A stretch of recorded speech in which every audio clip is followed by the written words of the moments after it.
What's up, guys? Rugas808 here. Welcome to Two Trigger Pass. Joined here, as always, with Freight Hero and Fallen Winter. What's up, guys? Always. You're trying to say we're not gonna have other cool friends join us? No. Maybe. Kitako's here, man. That's hurtful. That's disrespectful. He is indeed here, but... No, just because I'm not saying anything. I mean anything.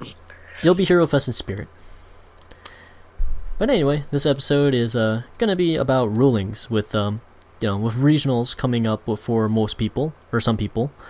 Might be a good time to talk about rulings. Be familiar with them, know them, since it might actually matter. Since you might not think that you might be getting to top 8 or anything or top 4, but it always can be you, and you might need to know some of these things. We'll go over some of the basic stuff just in case if you're new. Just to be glancing over some of the stuff that some of the other people know or older players know, but kind of get more into detail on some things that you might not know. And most of these are going to be if you want to check out the comprehensive rules, which I think is actually required, quote unquote, if you want to enter region or if you enter regionals. It is right? Required. Yeah, so you're technically supposed to be already know this information by reading the comprehensive rules, but not everyone, including staff of the event, knows this information or understands the information fully. Oh, shots fired. But unfortunately, I can't necessarily say that I don't agree with this. We've encountered this more than enough times. Yeah, but we'll get on later on with the episode. So sit back, relax. This might be a while of an episode. We have some things. Long story short, things to know about the game overall, real basic stuff at regionals, things you probably should practice. At the start of your turn, you stand and then draw. Yeah, don't forget that. Definitely not like a big thing, because not everyone's necessarily going to say something about it. But in the random chance you encounter the random roll sharks and stuff, some people want to win. It's kind of understandable. Make sure you stand all of your rear guards and then draw your card. And Vanguard. It is, in fact, in the rules that you stand all your rear guards in the stance phase, and then you proceed to the draw phase. So, just keep an eye on that. Make sure you keep that in mind. Also, I guess before you even start the matches, too, make sure that your sleeves are properly sleeved, so then you can't see the backs of it or anything like that. So also maximum of only double sleeving. So if you are like me that like the triple sleeve with a regular Yu-Gi-Oh size and then character anime size, sleeve, then character and then over Yu-Gi-Oh character. regular, yeah. So if you triple sleeve like I do, some other people I know do as well, just keep in mind that it might be just better to just buy Ultra Pro black sleeves. Whatever you think of Ultra Pro, it's probably the cheapest option, and it's probably going to protect your cards well enough. If you want to go fancy with KMC or whatever your preferred sleeve choice is, you're welcome to do so as well, but just make sure that basically that you cannot cheat in any way by being able to tell certain cards either from seeing the back of the card or XYZ. Everyone's creative with their own cheating ways. But yeah, so just so always stand Vanguard and then draw. Also when you're drive checking, it's not there on the mats anymore, but technically there is a trigger zone or drive check zone, I guess. Trigger in most zone? cases, usually it should be in front of the deck or where you place your deck. I was pretty sure they're probably don't care where you put it. Yeah, they don't really care where you put it as long as you specify like kind of like showing the cards. So just keep that in mind. If you want to be extremely safe, just make sure you place it somewhere in front of your deck or around that area near the guard zone, but probably not in it specifically. Just make sure you reveal the cards clearly, and don't kind of just like flip them over for like half a second and then flip them into your hand or stuff like that. Yeah, it should be revealed for long enough and visible enough so then both you and your opponent can both see what it is. And I guess it is still technically public knowledge, until the next drive check, right? So if your opponent needs to see what the card is, then they can do so. I feel like there's kind of like a gray area with that, but for the most part, yeah, just in general, until you get out of the whole drive check ish phase and stuff, you have the ability to ask your opponent, or they have the ability to ask you what you drove checked. So don't hesitate to speak up if you could not see the drive check properly or something like that. Make sure you say something immediately and ask them to, reveal their drive check or whatever to you, because after a certain point it could probably be ruled that it is not applicable anymore to whatever the situation you're in. So yeah, just something to keep in mind. And then I guess just in case as well, if you're, I hate bringing it up, but if you're guarding, to make sure that, this is super, like, if you're playing against someone that's rule sharking heavily, or if you're playing a judge that's extremely trying to get it within rules, but make sure if you're guarding to keep cards in the guard zone until the battle is over. Yeah, that sounds familiar. Yeah, that does sound familiar. Yeah, so just make sure again, that's the regionals, from our experience at least, seems to be getting more lax about that, so you might not need to worry about that, but it still is probably very good to still do that. So just keep cards into the guard zone until the battle's actually done.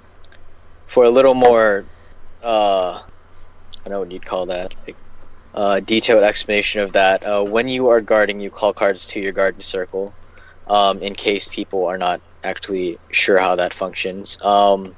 When that kind of situation happens, you place all of the cards you're guarding with in that area, and in doing so, you're pretty much leaving them there to add power to your vanguard until the full battle is over. So until you both confirm that you're done guarding, and any drive checks that would occur if the vanguard is attacking at the time, any skill resolutions during that battle resolve, at the point where you both pretty much agree that everything has been done and the battle is officially over, then you can remove the cards from the guardian circle into the drop zone.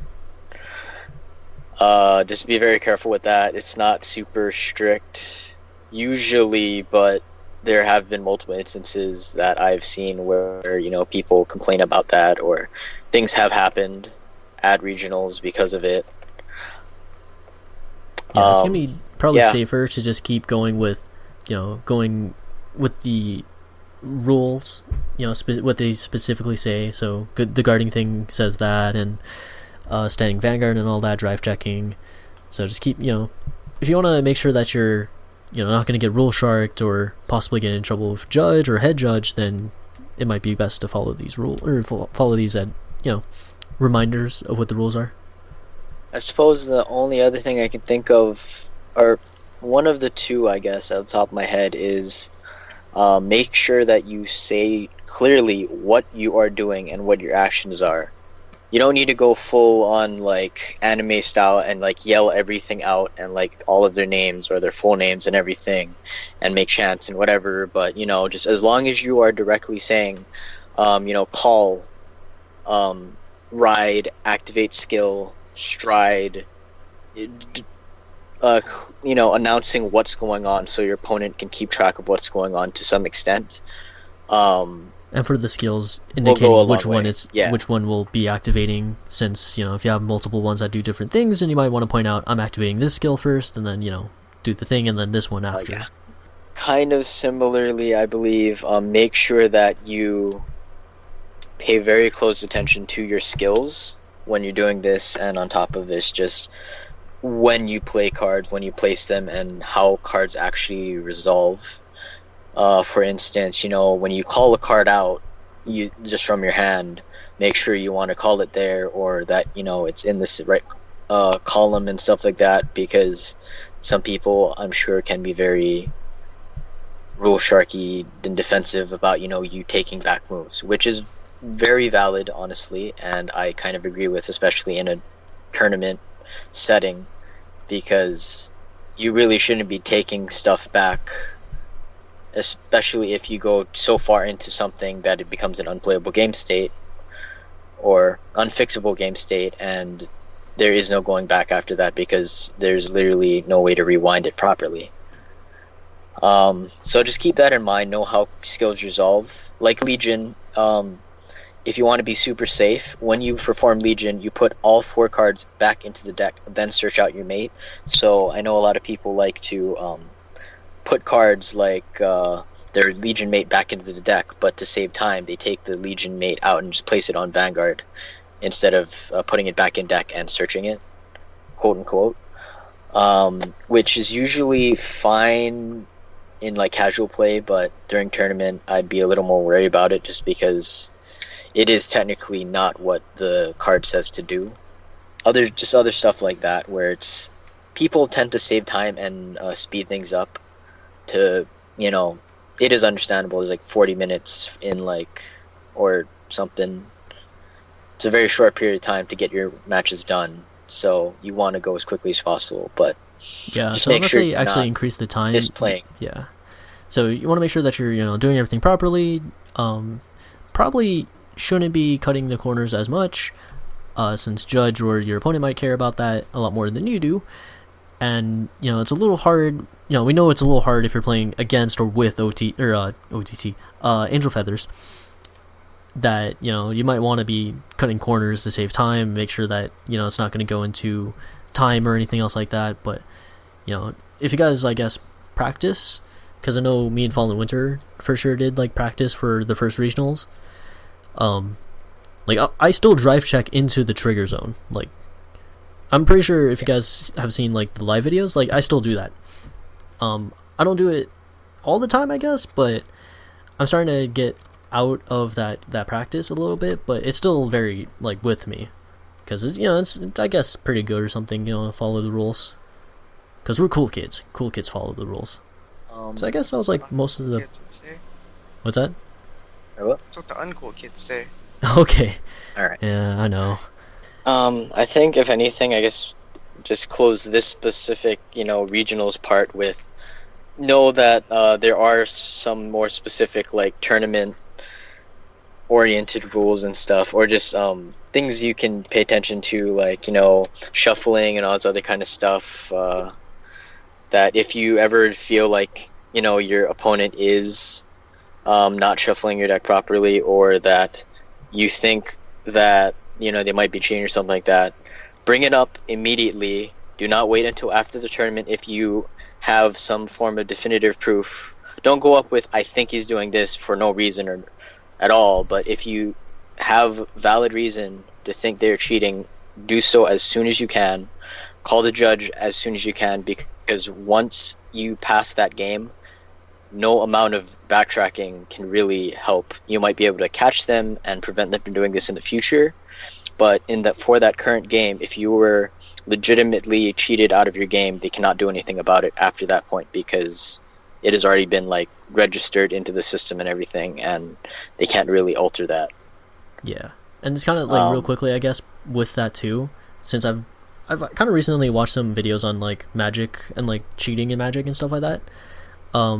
You know, if you're being presented a deck to cut, it might, you know, if you want to, it might be good to just, instead of doing a regular half cut or something, just actual shuffle the deck.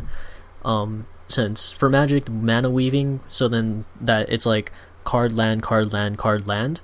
That's a cheat technically that people can do, so it might be, you know, beneficiary for you to just shuffle the deck. And vice versa as well, to kind of keep an eye on your opponent, make sure that they're not like taking quick glances, which is kind of hard to do, but, you know, making sure that they're not taking quick glances and trying to put like the stuff you probably want on the bottom of your deck, like triggers. Since I imagine if someone practiced enough, they would be able to master that skill, so just kind of keep an eye on that as well. And then, yeah, if your opponent's like doing some weird ass shuffling, to maybe call a judge. So, Just being really rough with the cards. yeah. Yeah. Oh, yeah, that as well. It is technically in the rules that they should be polite, or just generally, I don't know exactly what it called it. I don't remember specifically, but Probably polite. you know, they should generally be polite and treat you know, opponents' cards and everything nicely and all that kind of stuff. If you think they're doing something like being rough or whatever, call the judge. You can also, I believe, request a judge to shuffle the cards for them to, you know, ensure that they are not cheating and stuff like that. I don't know if there's circumstances involved around that, but yeah. Which, if you're that worried about your opponent that, like cheating, then, you know, it might be good to just ask the judge anyway. That should cover most of the stuff for regionals that I can think of.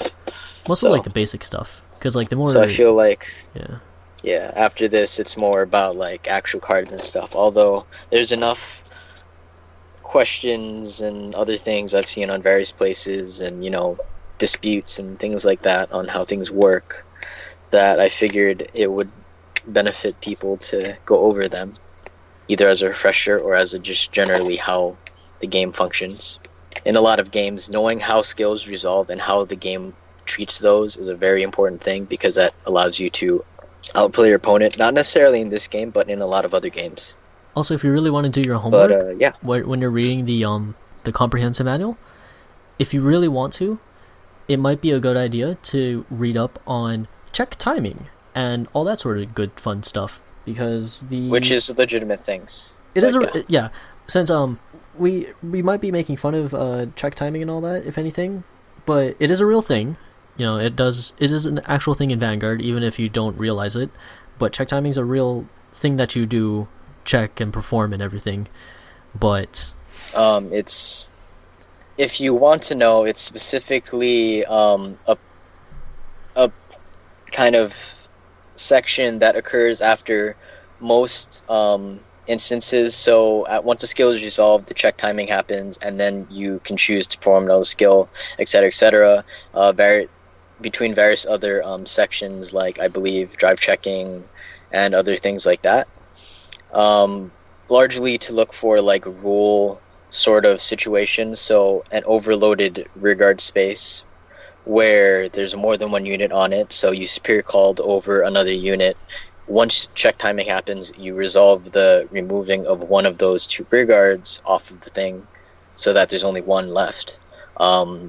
6 damage, whether you win or not off of that, whether there's no cards left in the deck, etc. So this is generally how that works. It's pretty much where you start resolving all of those rule infraction type of things that go on. Yeah. Or win conditions. So check timing is a real thing. Depending on who your head judge or judges are, they might bring that up. So it might be a decent thing to, you know, learn and read up and brush upon, because I feel like literally nowhere else have I ever heard the term check timing, other than regional and or / like national tournaments and stuff. Like, I'm pretty sure that's the only place I've ever heard about check timing, and that actually mattering, and how that can actually win or lose you the game. If you want a brief description of what happened, I guess, that we're talking about, long story short, at a regionals for first and second, which overall didn't matter because both players would have gotten the trip regardless. What pretty much happened was the Bermuda player activated a Darling skill to bounce 3 of his pieces back to his hand.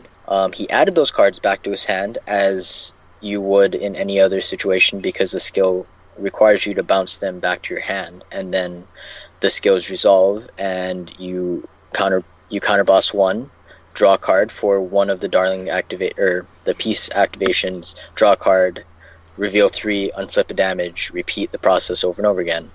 However, he was ruled incorrectly, in my opinion, and I still believe so, that because he bounced them all to his hand and didn't leave them on the field somewhere to display them, which at the time no one had heard of needing to be done, which of course seems reasonable to, you know, prevent some form of cheating, which shouldn't happen in that situation regardless, I feel, but yeah, because like does I'm pretty make sure sense overall to prevent some form of cheating that I can't think of at the time.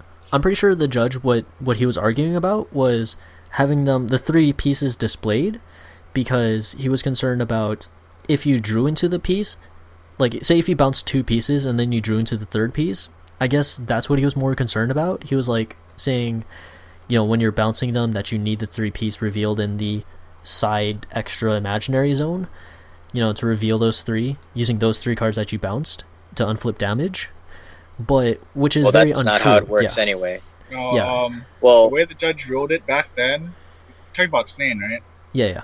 Yep. Yeah, the way he ruled it back then was that, you're bouncing them one at a time, so you don't have the other 2 pieces in your hand yet. So if you activate the first piece, you have to counterblast for it to draw.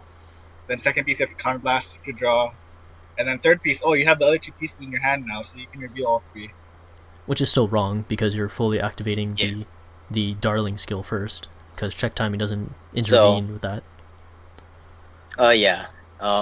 As we'll get into later, probably relatively soon in this video, about how skill resolutions work, that is not in fact how it works.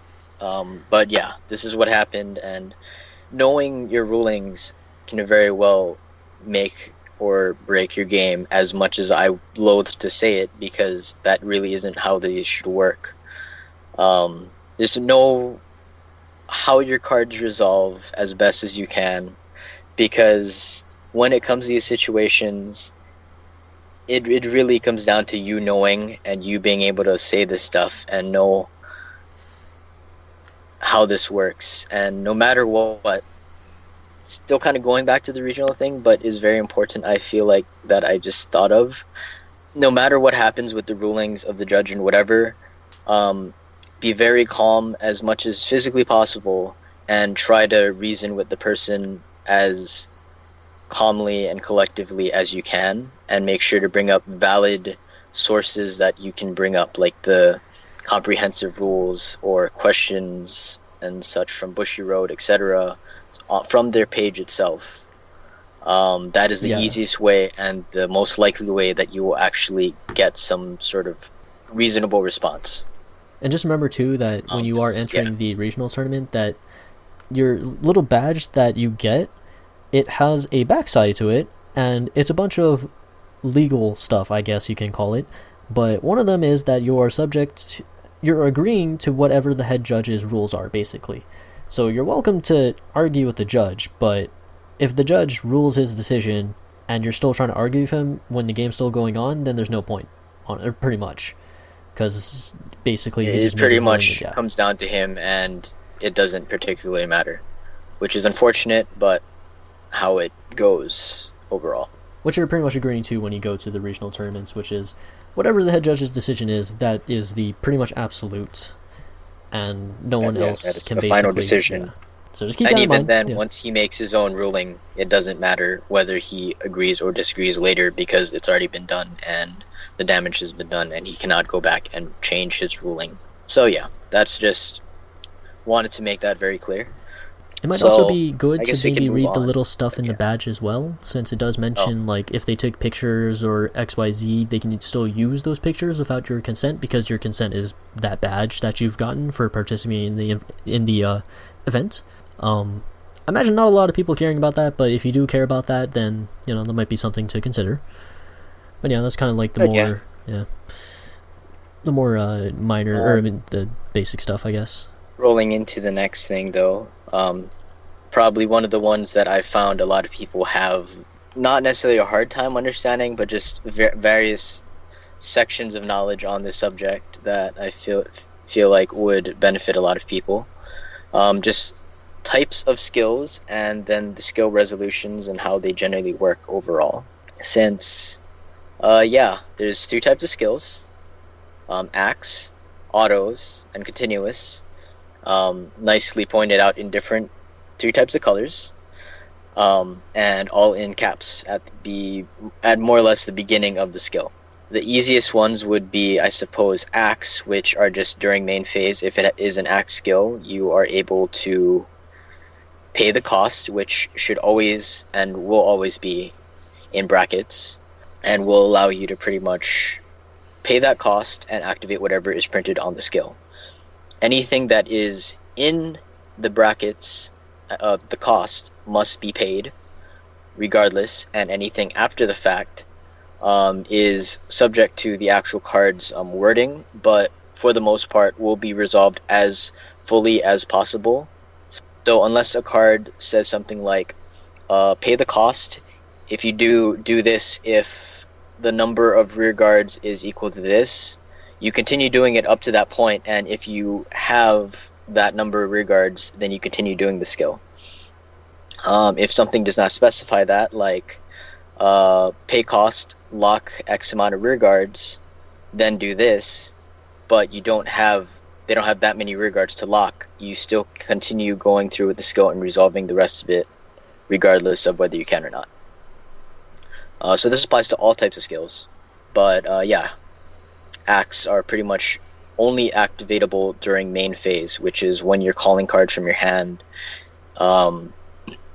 swapping out units and stuff like that, like between front and back columns, and not during the attack. You cannot activate act skills during battle. Once you start attacking with something, you're pretty much considered in battle at that point and cannot really activate anything after that if it is an act skill. So also good reason to keep in mind what type of skill some of your strides are.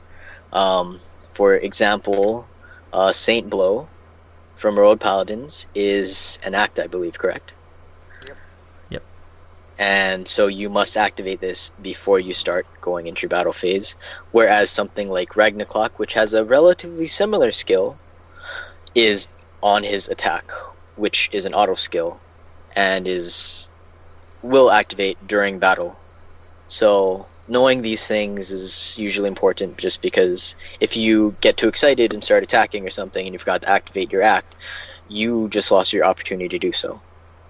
Same thing for Diablo and stuff like that. Get too excited, think you have game on him because you strode into it and start swinging, and you forgot to activate the skill. That's it. You can't really go back unless it's a casual game and they let you or whatever. You forgot, but in an actual ruling / competitive setting, if you got that far, technically you'd lost your opportunity to do so.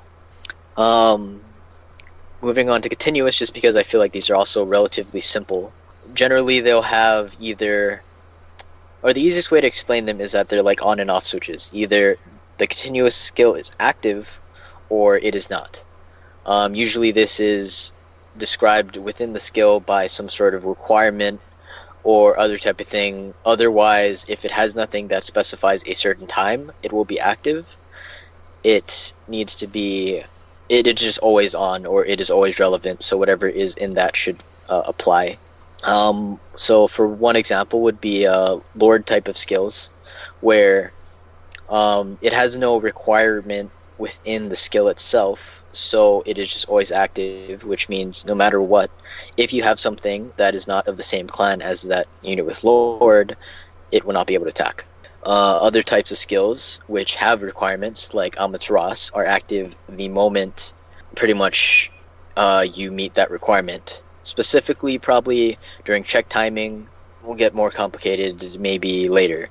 So for example, if you have 3 cards in your hand and you perform a drive check with Amaterasu on Vanguard, at the moment of attacking she will only be that 11,000 unless she got skills from or powers from some other card. And then upon drive checking and then adding that card to your hand and resolving that drive check, her continuous will then activate because you now have 4 cards in your hand, and then you get plus 4,000 power. And this will stay this way unless you somehow discard cards from your hand, maybe from like a Promise Daughter or something with another skill, and then after that fact she will then lose the plus 4,000 till you get it back. It's relatively basic, just as long as you meet the requirements on the card. If there are any, it's active. If it doesn't say that, it's always active.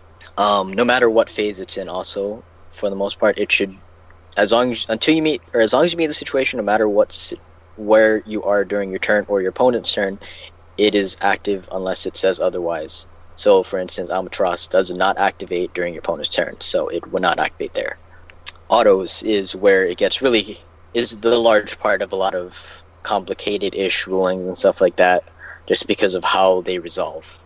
So autos will, I'm pretty sure, always follow the same pattern of, it will have the skill, so it'll say auto, it'll have GB1 or limit break 1 or any other type of thing like that.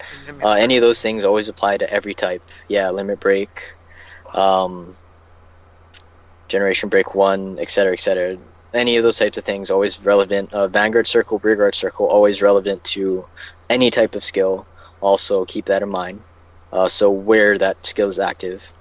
But the actual rest of the skill should always follow, for an auto skill, the cost, and then some sort of like, I want to call it like a trigger sentence or some form of activation sentence that specifies when that type of skill is activated.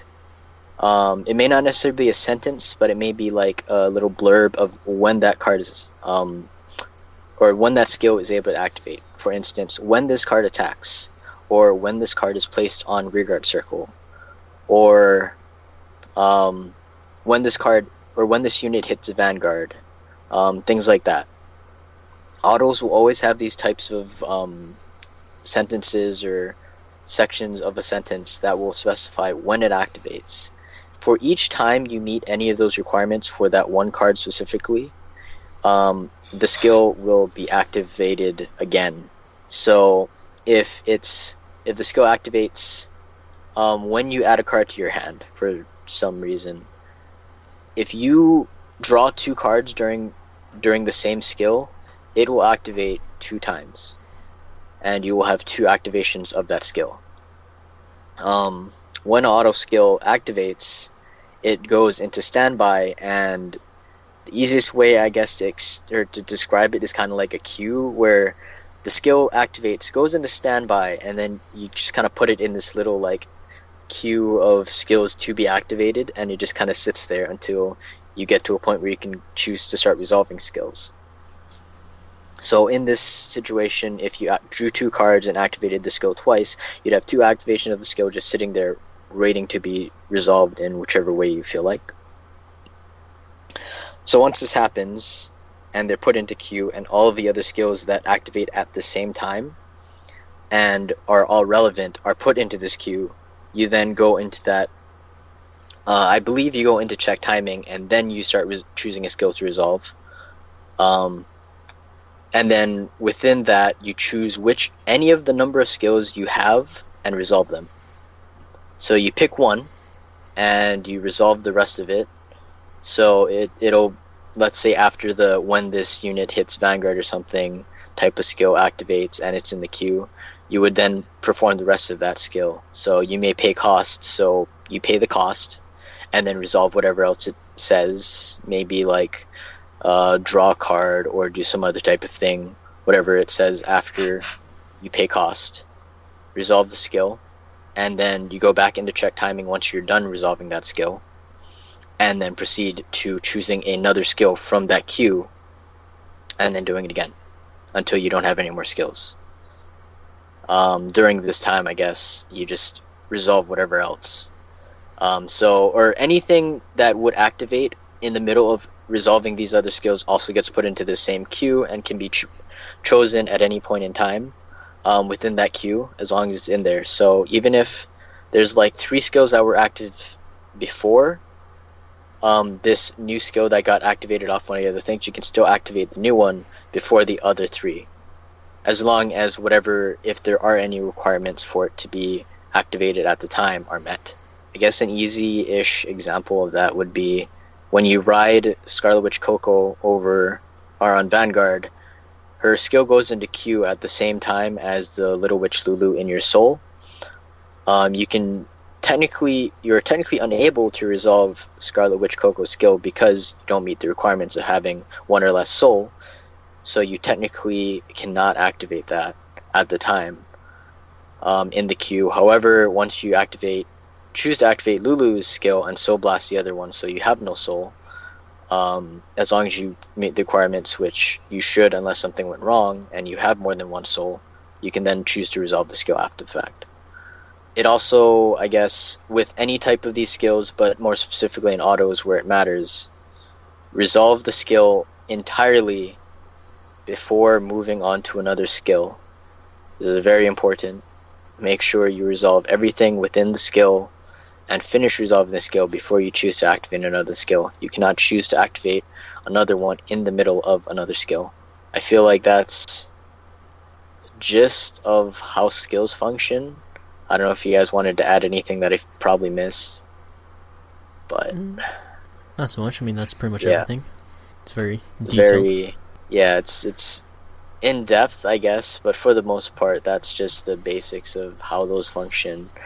There should be no real exceptions. So if it applies to whatever we just mentioned here, regardless of whether it was you riding into another card, you doing some other type of thing like that, break riding, etc., as long as it follows the rules that I mentioned so far, unless there's something I did in fact miss, it will always resolve that way. I believe recently some people were talking about break riding over Spherical Lord, or riding Spherical Lord over a break ride, activating its skill to ride over another card, so like Dragonic Overlord or the Cross or something, or the Legend, and then giving the Legend the break ride skill, because they chose to resolve the break ride skill second and the Spherical Lord first. Stuff like this, regardless of whether it was a different situation because of break road or something like that, it still resolves the same way, so you can still resolve it as explained and break ride, swap out the Vanguard, and then choose that thing because it is still in the same timing. Yeah. Just be happy that the ruling for Vanguard is more or less simple and not as complicated as like Yu-Gi-Oh or Magic. Oh yeah. Especially since they've had a lot more sets and a lot more complicated cards, and luckily Bushiroad kind of sticks with their more or less roots, I guess you can say. So things don't get like super complicated with cards that are trying to be edgy and neat and cool and new, but just kind of be like, here's a entire encyclopedia of rulings for this one card. Also, there's 16 other volumes of this. This is just situation 1. Good luck. Oh, and then you could be like Yu-Gi-Oh! Where, oh, by the way, like half the rulings aren't even on the actual like Yu-Gi-Oh! Stuff. They're on the Yu-Gi-Oh! Wiki, in the like random like tools or tips section and stuff like that. Yeah. Which probably happens less now, but still pretty relevant and happens enough. Two things I did kind of think or remember is once per turn skills. When a skill says once per turn, like specifically that new term in red where it says 1/turn in capitals, that means that specific card can only activate its once per turn skill once. So for example, if you have 2 Tidal Assaults, even though one Tidal Assault has activated its skill to stand up one more time after attacking Vanguard and losing 5,000 power, this does not stop you from attacking with your other rearguard line or Tidal Assault, and restanding after it's attacked and gaining plus 5,000 or losing 5,000 power. Yeah, that's very important if you're playing Aquaforce or against Aquaforce to know, because I met someone that did not understand that rule and thought that the Aquaforce once per turn or the Tidal Assault once per turn thing was specific to all Tidal Assaults. It's the reason why I don't play Cardfight area anymore. Oh god, that was hell. I just quit out the game afterwards. It's just like, okay, you're arguing on a thing that's not even valid here. I'm out. There's no reason for me to be here still. But yeah, so once per turn, you can just activate, yeah. Also relevant to this specifically, I guess, is just the fact that, like as we said with auto type of skills, once you meet the conditions that are specified on the card, it does not matter whether or not you could resolve the skill fully. If it said once per turn and you activated the skill by meeting the trigger requirements, you lose the ability to use that skill another time. One of the ones I can think off the top of my head are Amber Cologne type cards, specifically Nova Grapplers and Magnum Salt from Aquaforce, where if you attack the Vanguard with that rearguard, I believe even if you attack Vanguard with that thing without boosting, the specific trigger is when you attack the Vanguard, the trigger is activated and you are unable to activate the skill for the rest of that turn. Because sure the part about boost... well, both need to be boosted, but I believe the way the card is worded, it says it pretty much is just the extra part of the skill. It's not part of the trigger. It's just when this attacks Vanguard, if it's boosted, then you get to activate the rest of the skill. Mm-hmm. So because it's not when this unit is boosted, or when this unit attacks and is boosted, X and X. It's just when it attacks, if it's boosted, this happens. It's really it's one of those like really awkward-ish interactions, I guess. But yeah, if I'm I'm not checking mistaken, the wording on it right now. Yeah. It does say counterblast 1 for the cost, but at the end of the battle, that's unit attacked Vanguard, a Vanguard. So pretty much in this case, you could argue it says comma if this unit was boosted during the end of the battle, then blah blah blah. But I can imagine people and some people have argued that. Yeah, I believe it's pretty much it would have had to have said when or at the end of the battle that this attack boosted, or while boosted, then it would actually trigger only when you're boosted. But because it just says when it attacks, if you're boosted, it doesn't need to be boosted for it to trigger. So very important stuff like that. Or another important one is, let's say you stride over a Victor with Victoplasma and activate the skill to restand. Because of his on stride skill or his stride skills wording, the counterblast 1 when it attacks to restand a unit, but you can only do so once per turn. If you attack with Victor or with your Victoplasma, you choose not to use the skill, and then restand. When you attack again, you cannot choose to activate the counterblast 1 and standard rearguard skill because you already activated on the first attack. You just chose not to pay cost. So in this situation, on your first attack with Victoplasma, you have to choose to counterblast 1 and standard rearguard at that point, or you don't get to use that skill for the rest of the turn at all. Just another one of those relatively frequent kind of things that I've seen it happen at least twice. But my Magnum Assault and Crayon attacking the Vanguard unboosted. What? Does it actually work in the game or something? No, do you not get the thing that's been around for like ever? And then you stand the booster or the unit, and then they try to use the skill after. Oh, I honestly no, I have not. It's been all over the internet for like ever when GB2 came out. Wait, what's that? Like the What? Magnum Assault issue. Basically, people thinking like the whole thing we were just talking about, I guess, where people were trying to do that, where they attack without boosting to the Vanguard and thinking they can activate it after it's restood. Oh, okay, yeah. I guess it was actually a big thing, which I didn't It was a realize, but is huge pretty thing. important. Yeah. Like on So, Vanguard, all it was pro. everywhere. Oh lord. But yeah, pro strats. If you would like to do something similar to this, the easiest way is swing to rearguard. Swing at a rearguard. Because the skill needs to attack Vanguard for this skill to activate, it does not activate at that point in time. Then you can stand it and then do stuff. Which, if you're going for like some form of Lambros turn or something, swinging at a rearguard, standing it, and then giving it plus 1,000, and then losing 5 if in case like a title assault or something, 10 times better. Yeah, it makes the Lambros But, turn a whole lot better. There's that interactions. I believe that covers most of what. There's probably something I forgot, but I don't know. Is there anything else you guys think of that happens a lot, or you hear happen a lot that you want to just bring up? Because I feel like there is, but Did we go over Legend swinging at rearguard with Draconic Overlord Break Ride skill? Oh, right, that actually. So yeah, similar to what we were describing. Dragonic Overlord, the Break Ride, and pretty much we'll go with Dragonic Overlord, the Legend, but also applies to things like the Great, I believe, and other types of things like that.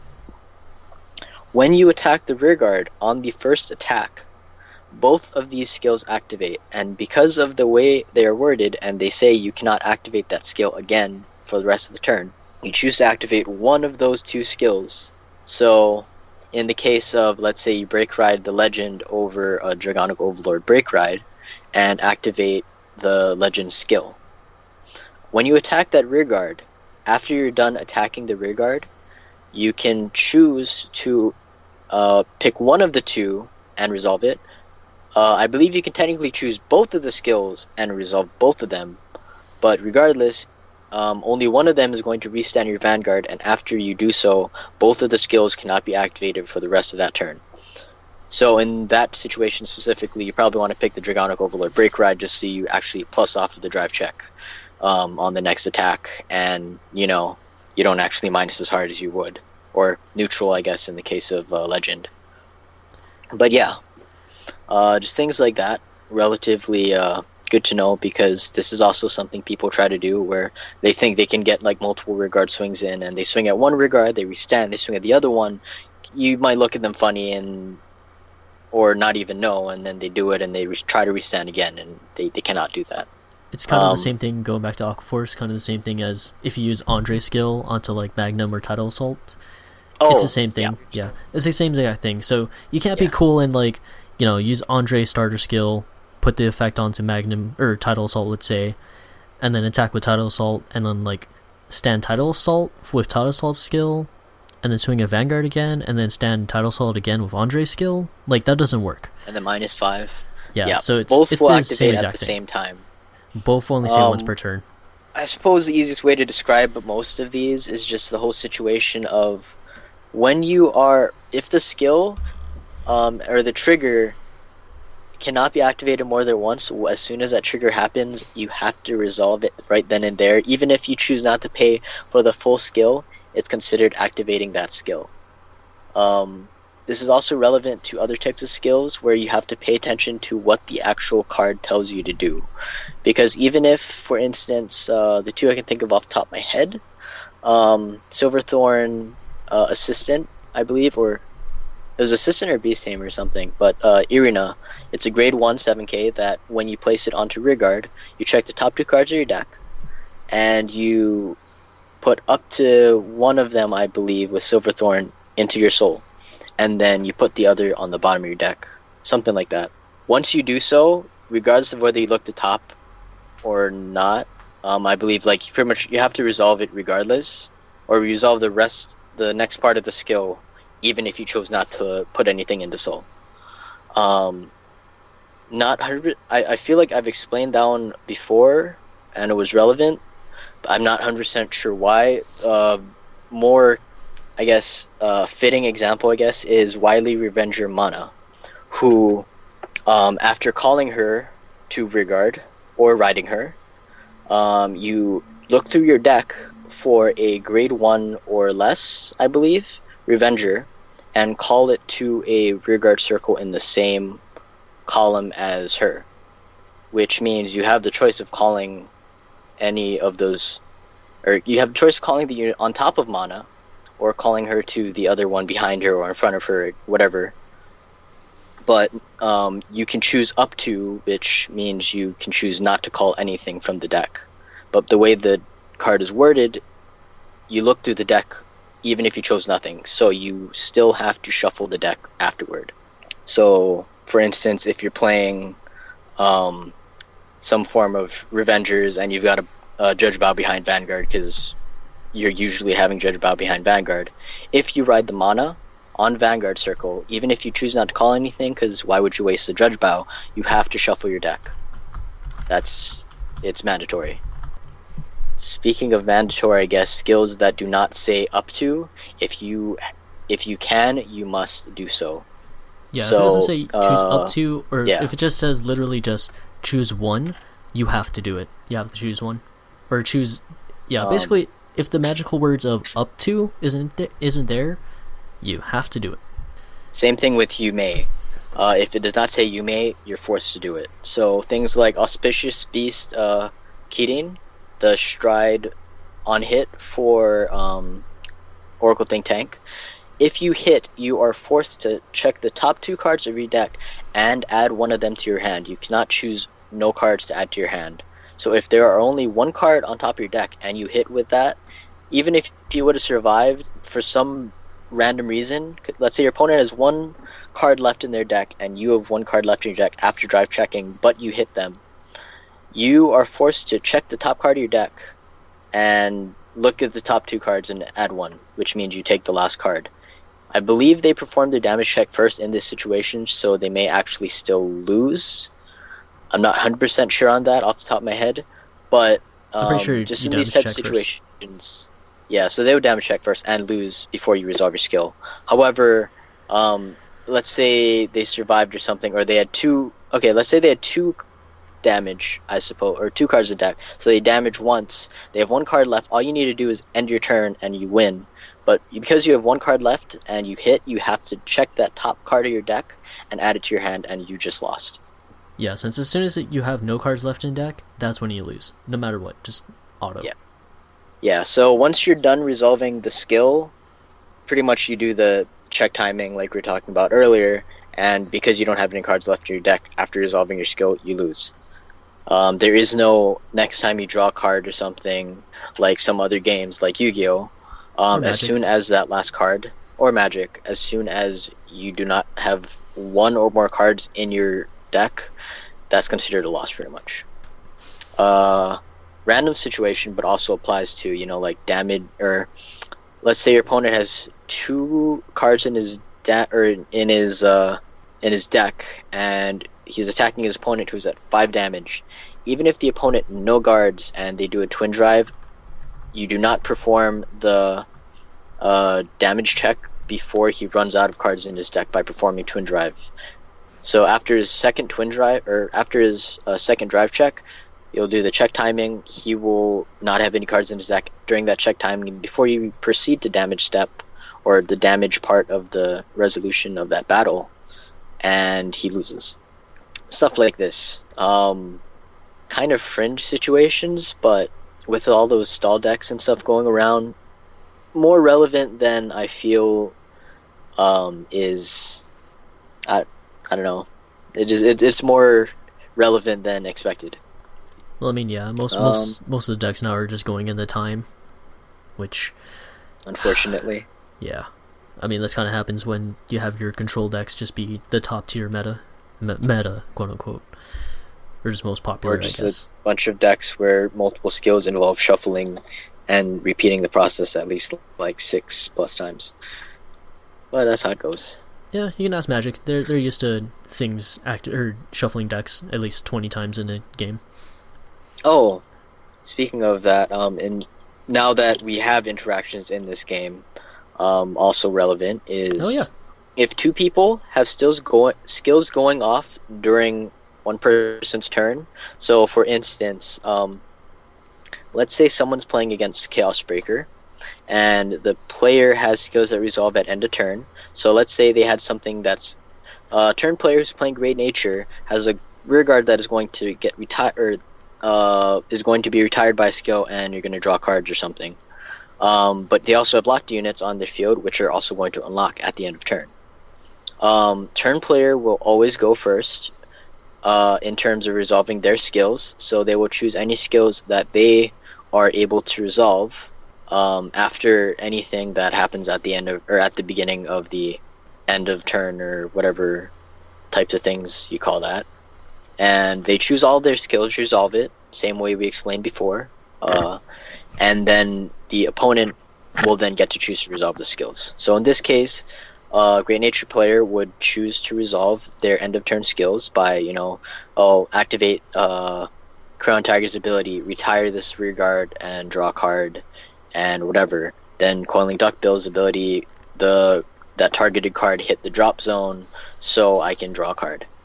Once they're done resolving those skills, then it passes on to the opponent's skills, where at the end of the turn, before they started resolving their Crown Tiger, Coiling Duckbill, the one or two maybe rear guards were unlocked on their field, and because of that, they triggered the auto skills, or the auto skill of Chaos Breaker twice.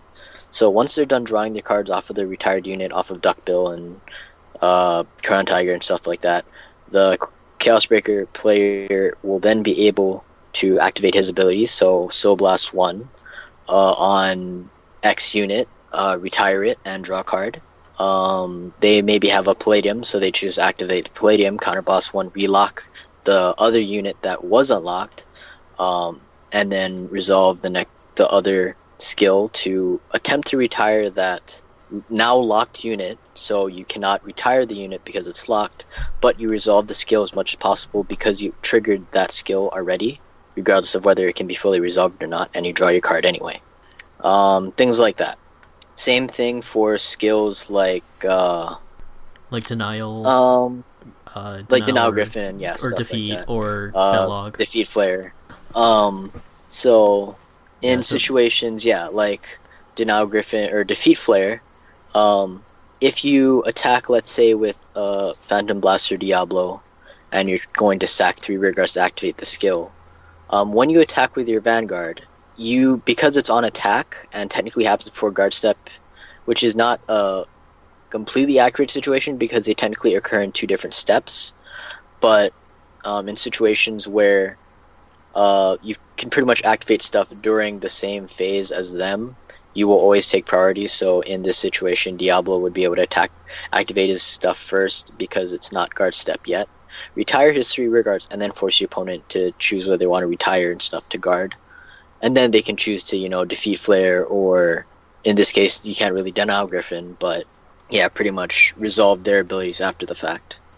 I can't think of a Well, I can think of a better specific situation. I think, yeah. Like, since a more Yeah, specific yeah. situation would be is if you're playing Kagros and your opponent is playing PBA Mordred, which bless their soul, if they're attacking with PBA and they have 3 Avengers on field, if you guard with Belog and you make the attack not hit you, not hit your Vanguard, as the turn player, you decide that your skill activates first. Actually, wait, would that still Yeah, activate? okay, so in that situation, it'd be at the end of the battle. So because the PBA player attacked with Vanguard and stuff in their turn player, they choose to resolve their skill first, retire their 3 rear guards, and then restand. And once they're done resolving that and any other skills that were on rear guard that would activate, for whatever reason, then it is now the Kagura player's turn, who's not the turn player, to resolve their Belog. If the Shadow Paladin player was smart and they didn't attack with their other rearguard column first and there's nothing rested, the Belog basically fizzles out and doesn't really do anything. Yeah, there we go. So yeah. just keep in mind, if it's your turn, you get to decide when things go off first, and then your opponent does. So in that situation, if you're playing Kagros and you did that, you have a sad life, basically. You wasted your Belog. Yeah, which I will admit, I've done that. I've done that. It felt bad. But I've done that just multiple times. general stuff like that. I don't know. I think that's most of the stuff I could think of now. I don't know if anyone else still has anything they can think of, because I'm sure like 10 minutes after there's quite we a lot. stop, there's always going to be stuff. I mean, Yeah. I'm sure you guys watching will have a question or two. We can always answer as best as we can. Yeah, and if you want, if you guys do after this video, if you guys have questions or anything like that, ask us. We'll do our best, like he said, to answer you guys. I think we have a decent grasp on this game's rulings and stuff like that. There's probably some fringe random ones that are complicated, but for the most part, we should be able to help if you actually need to. And feel Or if free you to guys- ask. Yeah. Or if you guys want to as well, Bushiroad is always welcomed to. Oh, Is definitely. always welcome to the idea of answering questions like this too. Yep. Since I know we asked about if the legend attacked rearguard, and pretty much if the rearguard that the legend is attacking goes away in mid battle, does the legend restand? And we sent that question to Bushiroad, and we got an answer of yes, it does restand still. And they're yeah. pretty fast about it too, actually. I mean, Bushiroad America is Which probably is just nice. sitting there with their twiddling their thumbs, just like, what do we do today? Nothing. There's definitely that. So Yeah. Well, always, yeah, I feel like 10 minutes after we're just gonna be like, damn it, I should have said that. I forgot about that. yeah, probably. But And then someone's gonna answer, and then someone's gonna like ask that question, and just be like, gotcha, we gotcha. yeah, but for now, I think we covered more than enough about what there is and all the other kind of stuff. If there's enough things that we did forget about, maybe we'll make another one at some other point in time. But we'll see about that. So just make everything real simple. Read the rules, understand the rules. That includes the comprehensive manual. I know there's a lot of big fancy words in there like comprehensive and manual, but don't worry. If you guys always have questions, you're welcome to ask other people, us, or even Bushiroad. I know it's like asking your parents stuff. You don't want to do it, but sometimes they'll give you the correct answer every time. Or so you hope. Yeah, or so you hope. And then they give you the wrong Yeah. answer, and you're just like, where do I go to now? My one hope. But yeah, just if physically possible, please try to read through whatever you can and figure it out to the best of your ability. Then once you think you've got the answer, but you're still maybe not sure of something, or even if you think you're sure and you just want to check, ask, and I'm sure you'll get answers from any of the people or sources we've listed and stuff like that, and hopefully it should be right. So Yeah, and also just remember that... you're not going in misplaying. Yeah. Or just doing things incorrectly even though you don't mean to, because... Oh yeah. If you... Just, I guess, before we go, life lesson, I guess, too. Just remember that when you are reading the comprehensive rules, and you have your opinion on what the ruling should be, just remember that you and your opinions should be two different things. Your opinions do not make you. So if you want to be a better person, you should be always... have your box of opinions... box of opinions separate from you, and always willing to change out your box of opinions with better opinions. So just keep that in mind. Anyway, so Or at least be willing to yeah. learn from it, yeah, for the Yeah. most part. Yeah, I mean that's my life advice, and Yeah. that's life advice that I would like to try and follow. But anyway, that's kind of getting into a different thing because that's like life stuff. But anyway, anything else before we go? Not really. I think we've talked quite a bit. We kind of beat Maybe a the little crap bit out more of for this. me than yeah. I know, At least we covered quite a bit. So it's Yeah. So if thing. you're going to, the regionals coming up soon, pretty soon for or some of you guys here, it'd be nice if you could share this video to other people that might not know. And yeah, so before we go, if you have any questions, like we said before, leave them in the comments below. If you guys also have suggestions for future videos, be sure to voice your opinion down there as well. And also, if you're too lazy to comment, which I'm not gonna lie, I'm also too lazy to do so too, be sure to just hit the like button. Honestly, it's the best thing. It's for sure, we for sure know that you guys are actually enjoying what we're putting out there instead of At least kind of so far. guessing. What's that? yeah, At least so far. Yeah, so far. yeah. Or just hit the dislike button as well. Don't be afraid. If you aren't satisfied or whatever, and if you do hit the dislike because there's something you think we could do better or change, make sure to also let us know. if possible, it would be nice. Yeah. Playing the guessing game is not very fun. And yeah, so hope you guys enjoyed the episode. Hopefully next episode will be of someone's suggestion, since pretty sure next week should be. But yeah. Hopefully we'll see what happens. Get good stuff. hopefully it'll be better and not just kind of freeballing it out there like we're doing now. But anyway, hopefully see everyone in the next video and next week's episode as well. And yeah, hope to see everyone here. And if you see us, then don't be alarmed. We're just watching you through your window. Oh, all right. I mean, at least I am. I don't know about you guys, but yeah. Anyway, hope to see everyone next time. Walking outside or in their neighborhood catching Pokemons. Okay, yeah. It's true. It's very true. Alright, see everyone later. Later.